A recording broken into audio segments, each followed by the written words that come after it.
Hey, what's up? Before getting into the video, I have a small foreword for you. Shortly before releasing the video, the devs released a pretty substantial update that made parts of this video outdated, which lowered my motivation to finish this by a little bit. The TLDR of the changes will be highlighted with a little editor's note whenever something's not accurate anymore. Enjoy the video. Hey, what's up? This is the show where I review my whole Steam library. This is game 13 out of 723, and we're on number 3 out of 69 of the letter D. Today's game is Dark and Darker, a challenging, deep, content-packed extraction looter game with a class system in a high fantasy setting. What's an extraction looter? You prepare your loadout, enter the dungeon, in this case either alone with a partner or as a trio, kill things, find loot, fight other players, and ideally extract with a lot of stuff. That's pretty much the entire gameplay loop. Simple but quite fun. I don't really remember why I started playing this, but I think friends must have recommended it to me or wanted me to join them because they needed a +1. Nowadays this is one of my favorite games and I've been playing it a lot in recent months. The moment of writing this I clocked in around 427 hours. That means since adding this game to my Steam account, I played 2.5 hours every day for like half a year. The release on June 7th was actually the second time it came out on Steam, since the developers are in a legal battle with Nexon, which made Steam remove their game the first time around. If you're interested in reading about this some more, I encourage you to read this, link in description. I'm here to talk about the game itself though. Before entering the dungeon and starting the game, you choose one of 9 classes, which if you've ever played Dungeons & Dragons before, will be more or less familiar to you already. They copied that class list verbatim. As far as I know, they're working on releasing sorcerers next. Paladins and monks are still missing from this game. I like to sneak around and stab people in the back and just be a nuisance in general, so I went with playing a rogue. They aren't the strongest in the current meta, but I'm still having a lot of fun playing them. So before we get into all the detail, I'd like to just show you a sequence where I popped off.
There's two big parts to this game.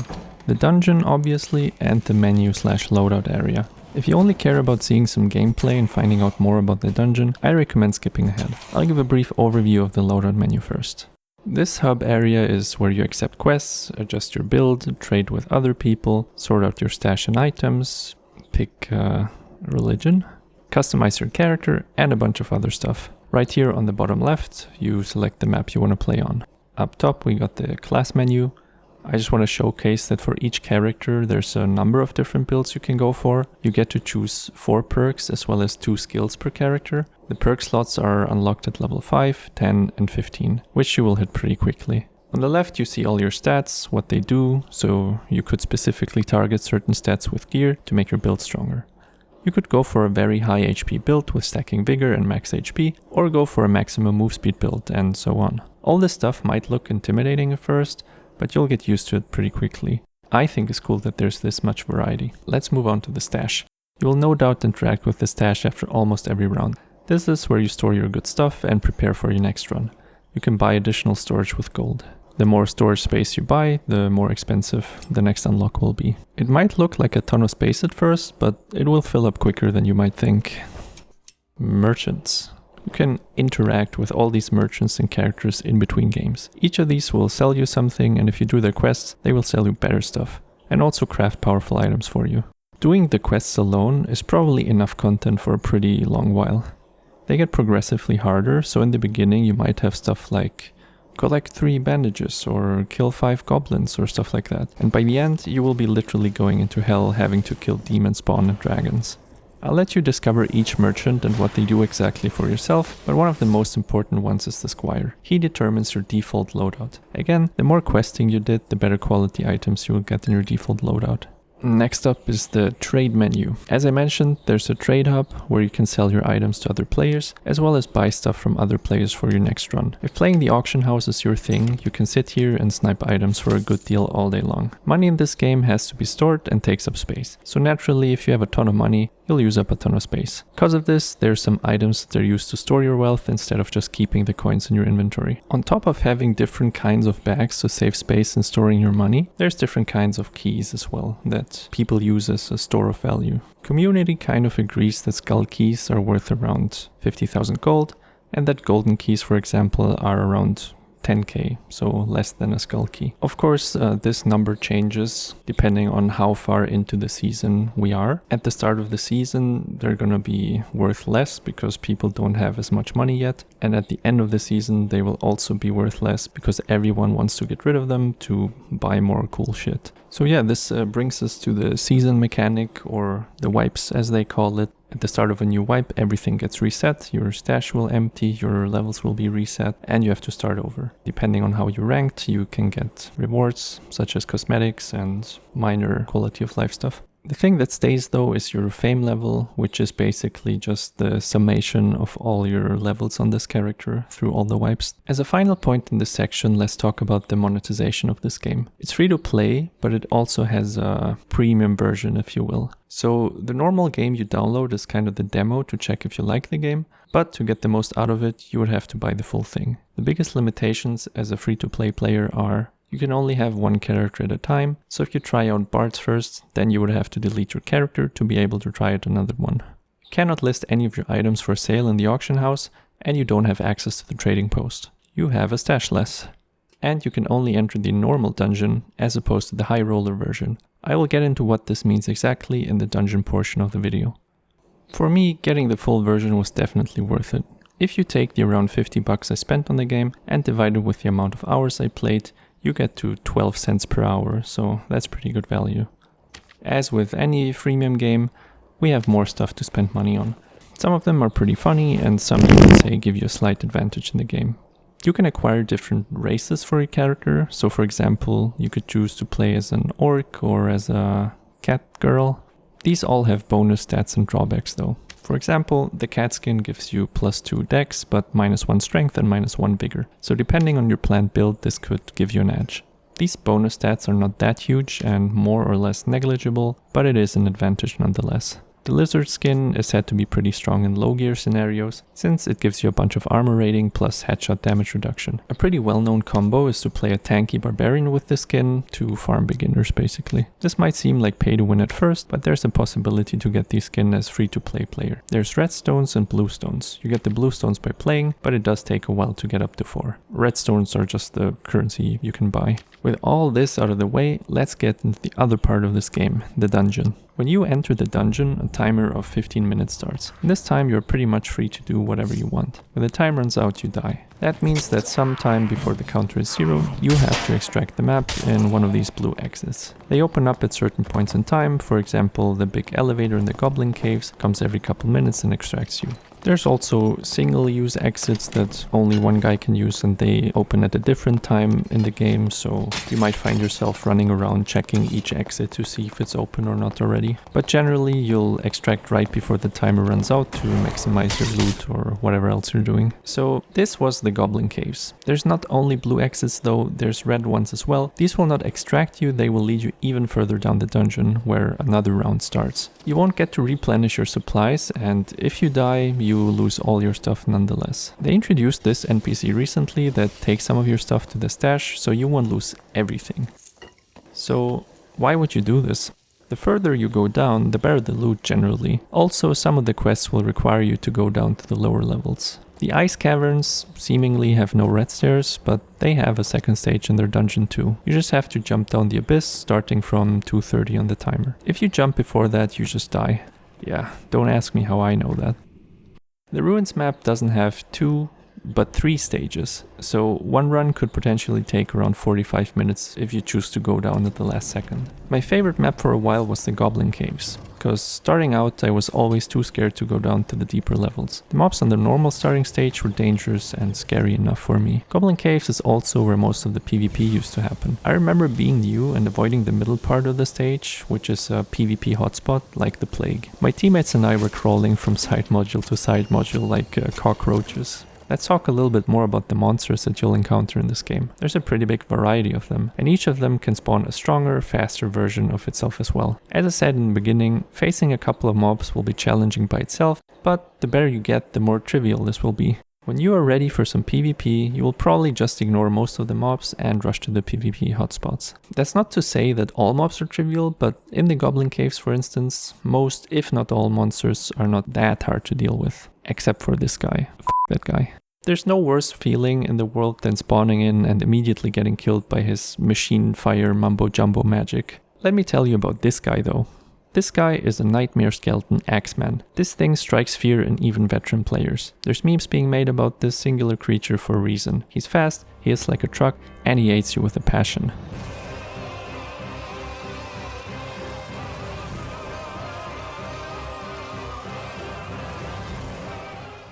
I myself still struggle with a couple of mobs that spawn in the Inferno. Going down there by myself is always pretty scary, but if you don't do it, you won't get better at it. Bossing is also still pretty new to me, except for the Goblin Cave bosses and some tries on the Spectral Knight. Boss fights go from being pretty simple, to Dark Souls-like, to World of Warcraft-like, with stacking debuffs to not get killed. The best items and most valuable items in the game are acquired from bosses. And if all of that wasn't enough for you, there's also High Roller mode. They recently changed this, so you have to go to High Roller above gear score 125. It didn't used to be like that. Take all of what I said so far about monsters being scary and up that again. In High Roller, every single mob is either a red version or the nightmare version of that mob. Of course, the loot is also better, but you can be sure that players are out to get you in this mode. You won't see the dungeon timer and you won't see a kill feed, so the feeling of constant paranoia is pretty big in this one. You don't know if you're walking around in this lobby or if it's super full and there's a lot of fighting going on. In normal mode, you can guess how many people are still in the game by checking the death log. Moreover, some monsters get additional moves the higher tier they are. Bosses in High Roller also get a new moveset. So the pinnacle of Dark and Darker PvE is High Roller bosses. Not only do you have to survive the modules themselves to get to the boss, do the boss fight and survive that, but you also have to be wary of people stalking you after you defeat the boss. They might hear you fighting and then they'll just wait for you to do the dirty work for them, to then stab you in the back and take your stuff. An example of this is right here, when me and my buddy hurt someone in this boss room. So We waited for him to kill the boss, we cleaned him up. What's funny is after we got all the treasure, we heard people outside the room that were doing the same thing to us that we did to the guy before. So we had a small fight, and unfortunately my good friend was sent to the afterlife, but I could run away. So I led them on this long goose chase, where at the end, since I'm a rogue, I can go invisible. So I faked that I went downstairs and I still got one of them. So that was pretty cool. Zoinks. So how is the PvP? After all, it's a huge part of the game. The game offers such a huge variety in classes, builds and playstyle that is super fun to just queue up with squire gear and run around to find people. That's a fast way to gain experience and see what's even possible. There's no cooler feeling than being down a man and then 1v2ing the other team while your teammate watches you and shouts suggestions at you. There's a revive mechanic that makes it possible to get your friend back in the game even if someone died. Also, killing a big juicer guy with a ton of gear is going to feel really cool. The nervous feeling when your inventory is full of valuable stuff but none of the extracts are open yet is a fun and sometimes scary experience. This game can turn into a survival horror game quickly when all you want to do is extract. I find playing solos a little bit too spooky. I tend to creep around a lot and stay near where I spawned, so duos and trios are the most fun for me. Your team is there to help you out, and since I like playing rogue, it's convenient that someone else is there to distract them from noticing you. As a final note, I want to talk a little bit about the community and the developers themselves. There's an integrated voice chat that you can use. Most people you come across in the game are pretty helpful and funny if you decide to talk to them. The Discord also has a ton of info on your class. There's a team finder channel for each region, as well as info on upcoming balance changes. Community in recent times wasn't very happy with some of the balance changes the developers were making, as you can see here. But if you don't take the game too seriously, this will probably not even affect you. The game is still in early access after all, so there's bound to be changes until it reaches a good spot. I say this as someone whose class was one of the worst in recent times. The game is still fun, and if they got your class, you can always try out more stuff or get back to your Steam backlog. What do I like about the game? I think it's really cool that there's a ton of content, as I already explained. Bosses, dungeon delving, finding items, killing other players and stealing their stuff, questing, trading, crafting. You really got it all in this one. There's many classes and playstyles that you can experiment with. PvPing feels really good. The movement is nice, the attack feedback is nice. I think it has a good tempo. So yeah. Plus, it's free to try out. What do I not like about the game? Losing your stuff can feel really bad, especially if you saved up for a big kit, you load in and you die to the first random mob you see, or you get exploded by a barbarian hiding, or however else you can die. You'll probably die that way, and then you'll be sad that you lost your nice legendary gear. Making money can be kind of hard if you're a beginner, because there's not that much that you can do except for killing the normal monsters and maybe getting lucky. I heard recently that supposedly there's some cheaters in the game. I haven't really noticed this myself, but yeah. So if you enjoy PvP, you enjoy the thrill of extraction looters in general, you enjoy the fantasy setting, and you're not that scared of losing your gear every once in a while, then this will be a good time for you, I'm pretty sure. If you enjoyed this week's review, be sure to leave a like and subscribe for more. Good luck.